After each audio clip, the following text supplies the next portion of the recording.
What's up guys, AJ here. In this video I'm going to be talking about why you need to always be setting goals and having a big vision for your life. But first I'm going to run and take a dip in the ocean, and I'll come back and I'll give you a little tour of the place I'm staying in here at the Ritz-Carlton Dorado Beach in Puerto Rico. For the longest time my wife and I, we wanted to move to Laguna Beach, California, probably for like the last 10 years or so, and we would go and visit every year pretty much for like 3-4 years straight and stay in this, I guess it was kind of like a condo complex, but there was probably about 20 units, and they were tiny and they were old. They were like built in the 20s, 30s. It was like $129 a night, and that's why we always stayed there. And it was oceanfront.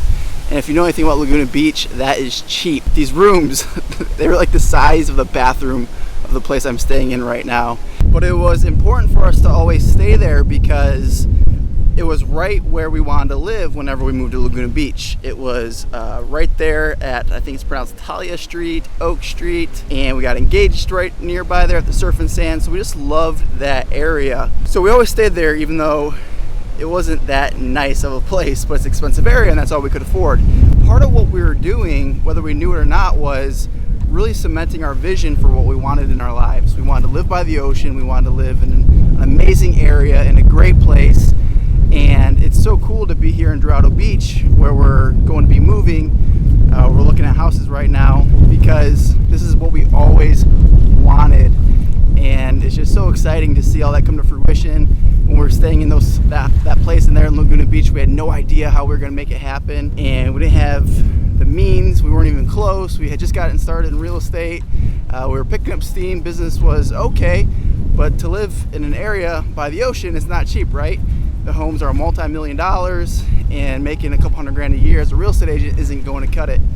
So I just want to give you a little tour of where I'm staying and talk a little bit more about that. A little fun fact, if you know who Brennan Burchard is, he actually used to live right behind me at these developments called West Beach, and I'm actually staying right in that unit there. Another fun fact, it's actually owned by Alec Monopoly, the artist, which I've always loved and appreciated his art because his niche is kind of like Monopoly art, and I'm a huge fan of Monopoly, being in real estate.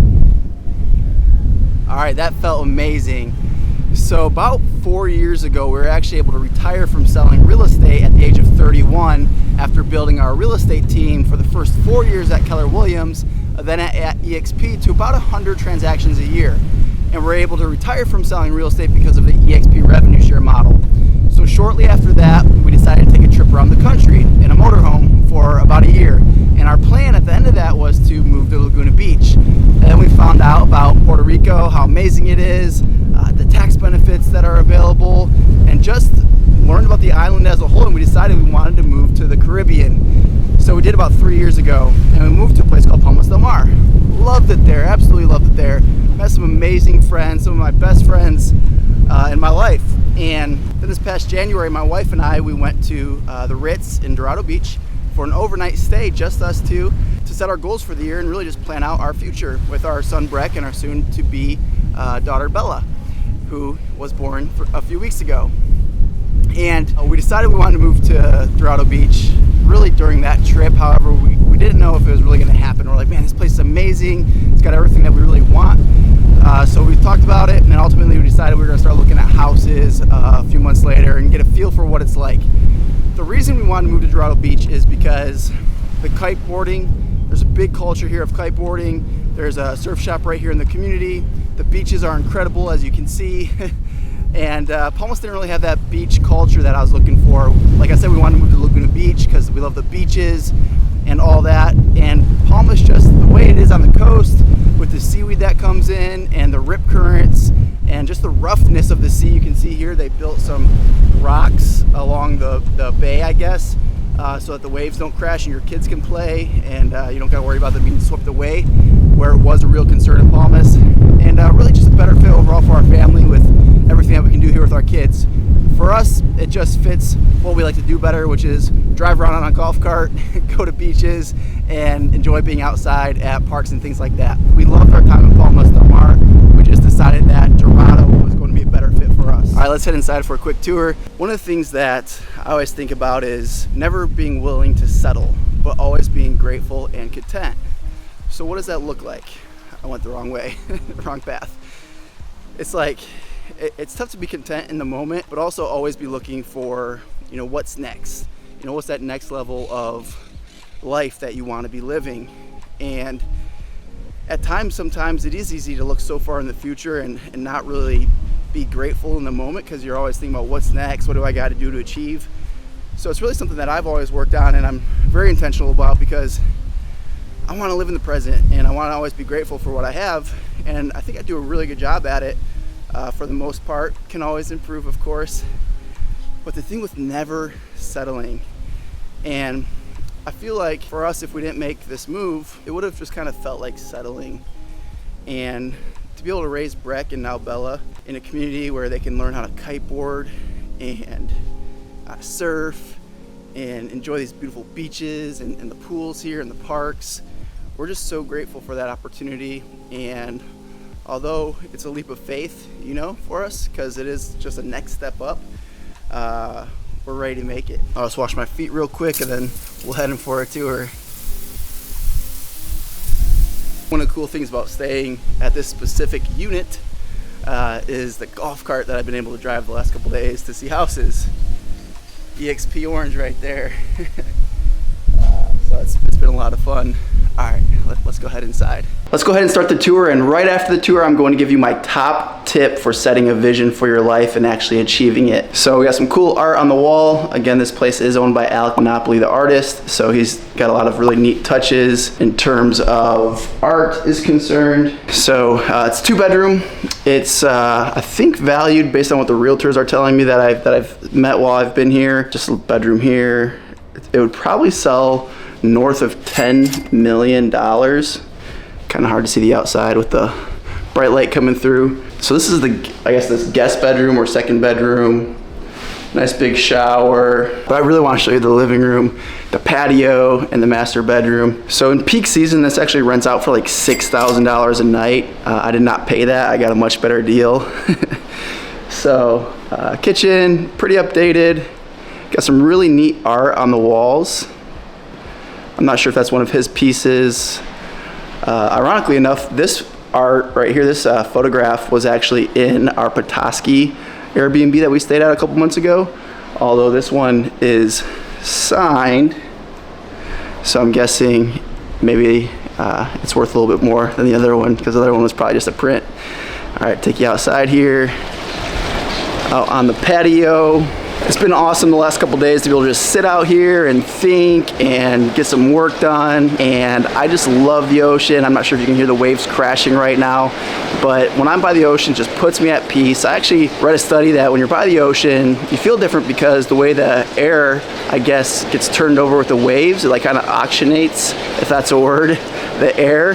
And it's scientifically proven to actually make you feel like more alert. So when I'm by the ocean, I just feel more inspired, more alive, more awake, and that's why we moved to the Caribbean. One of the things that surprised me in here are these TVs. It looks like, honestly, a piece of art. They're so thin and they're massive. So that was really cool. Have to get me one of those at some point. All right, now we're in the master bedroom.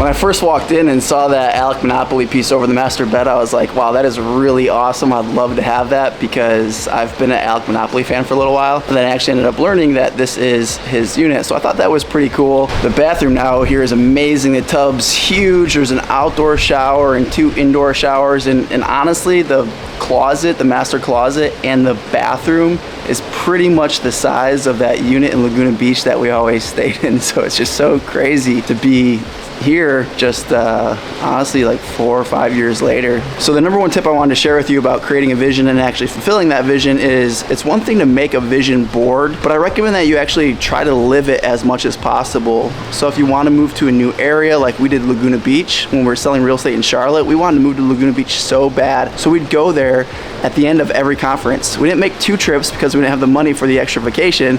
We tagged on a 3-4 day vacation after any real estate coaching conference times we went to, because Laguna to Las Vegas is only like 3-4 hour drive, so we would just drive there, not have to pay for another flight, stay in that cheap place, $129 a night, and we were able to touch and live our vision for a few days. If you want a really nice car like a Lamborghini or a Rolls Royce, go to the dealerships, sit in them, touch them. Why not stop by once a month and say hi to the salesperson and just check out the showroom? If you want a yacht, go to the boat shows where there's yachts. If you want a plane, go to where they're selling planes and just see what it's like to be in them, experience them. It just makes it more real. There's a great quote that I need to actually look up and see who said it, but the concept is, once your mind is exposed to a new idea, a new experience, it can never go back to its original size. One of the things we say at EXP is once you see it, you can't unsee it. That's what it's like when you actually start to live out your vision. Once you go to a new area that you love, how can you go back to where you're currently living? You'll always be thinking about, what do I need to do to get to that place where I want to be living? It's the same reason when you go to the car dealership and they're trying to get you to take it for a test drive. I mean, come on, be honest. When I test drive a car, I don't really know what to be looking for. They all kind of drive the same to me, unless obviously you're looking at a sports car or something like that. But they want you to smell that new car smell. They want you to see how clean it is, because once you get back in your old car and it doesn't have that smell, it doesn't look that clean, you're like, man, I need that new car. I can't go back to my old car. So it's the same thing with these experiences. I hope you got something in this video. I really enjoyed making it. Part of the reason why I do these videos is really to be able to have something to leave as a legacy to my family, to my kids. I think it's gonna be so cool when hopefully they're watching this 30, 40, 50 years from now, maybe my grandkids. So that's part of why I do it. The other part, and the main part, is I want to inspire people all around the world of what's possible if you really work hard and dream. You see, I didn't grow up with a lot of money, and everything that I ever had, I earned and was blessed with. So I can promise you, when you do these things, when you create the vision, when you live out the vision, when you take consistent action and work hard, anything's possible. So I challenge you today to step up to your dream, go after what you really want in life. You need to feel it. Like, I love what Ed Milet says. He says, my dream can't be bought. No one can buy my dream. It's not for sale, meaning he's willing to do anything it takes to accomplish his vision. And when you have that attitude and you feel it in your core, then it's going to happen. It's only a matter of time.